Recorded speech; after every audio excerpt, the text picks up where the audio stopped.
Dan kita ke topik ketiga, saudara.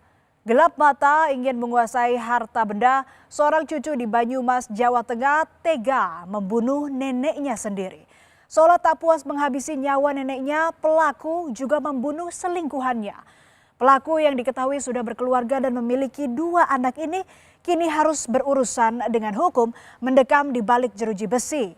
Hukuman berat menanti. Pagi 12 Juni 2026, warga Patik Raja Banyumas, Jawa Tengah digegerkan dengan penemuan 2 jasad di dalam rumah nenek Kartina. Warga awalnya curiga pintu rumah Kartina masih tertutup rapat serta lampu rumah yang belum juga dimatikan. Padahal mentari sudah mulai menampakkan sinarnya. Kecurigaan warga semakin menjadi kala mengintip dari jendela ada sesosok pria yang tengah tidur di dalam rumah. Pria yang diketahui merupakan cucu Kartina tampak gelagapan kala ditanya keberadaan sang nenek.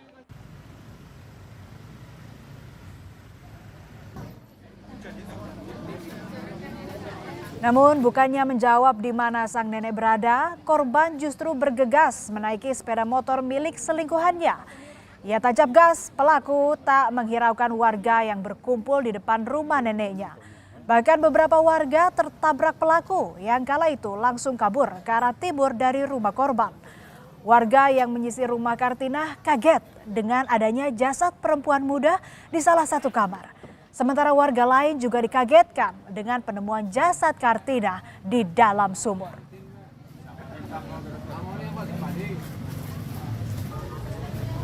Itu ada warga, anaknya datang, biasanya kan kodenya sudah dibuka, tapi ini belum sama sekali, jadinya diintip. Ternyata di dalam tuh ada Mas Doni. Mas Doni langsung makan motor, nabrak anaknya si mbahnya, tapi ini sama Pak Pramucito. Ya. Pramucito, buka tiwinya mental, kepalanya, Pak Pramucitonya jatuh. Kamis malam menjadi awal petaka peristiwa tragis terjadi di rumah Kartina. Doni mendatangi rumah Kartina saat dirinya akan melaksanakan sholat Isya. Kedatangan Doni, cucunya sendiri, justru menjadi hari terakhir bagi Kartina melihat dunia. Doni meminjam uang pada Kartina, namun bukannya diberi, Doni justru dimaki dan ditagih utang oleh Kartina. Tak sampai di situ. Menurut pengakuan Doni, neneknya juga terus membanding-bandingkan dirinya dengan cucu-cucu lainnya. Maki Kartina seketika jadi petaka. Doni yang gelap mata langsung menganiaya neneknya sendiri dengan benda tumpul dan tali rafia hingga tewas. Galih meminjam uang kepada korban satu. Namun korban satu menolak dan justru mengungkit hutang tersangka yang belum dikembalikan serta meminta tersangka untuk mengangsur hutang sebelumnya. Tersangka kemudian mengungkapkan keluh kesahnya kepada korban satu. Korban justru membanding-bandingkan tersangka dengan cucu yang lainnya, sehingga tersangka marah dan tersulut emosi.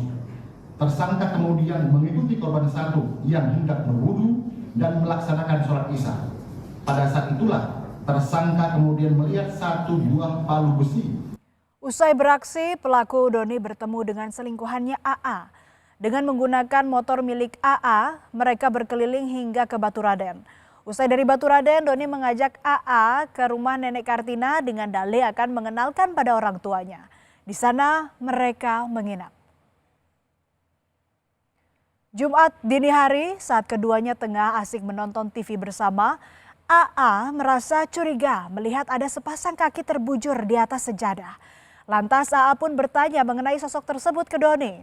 Doni yang takut aksinya ketahuan langsung menganiaya AA hingga tewas dengan benda tumpul dan tali rafia.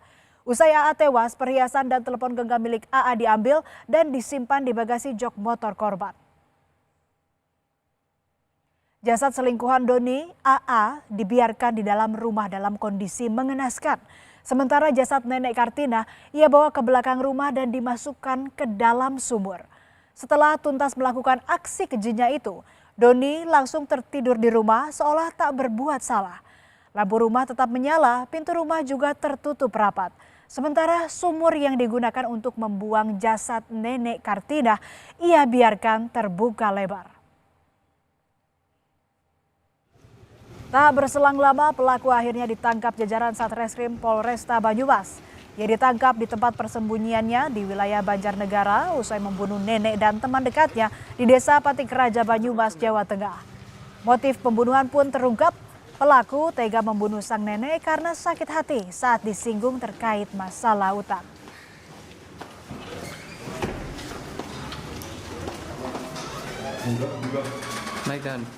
Motif ekonomi, di mana tersangka telah merencanakan berniat untuk mengambil dan menguasai harta benda baik itu milik korban 1 maupun korban 2 karena terdesak kebutuhan ekonomi.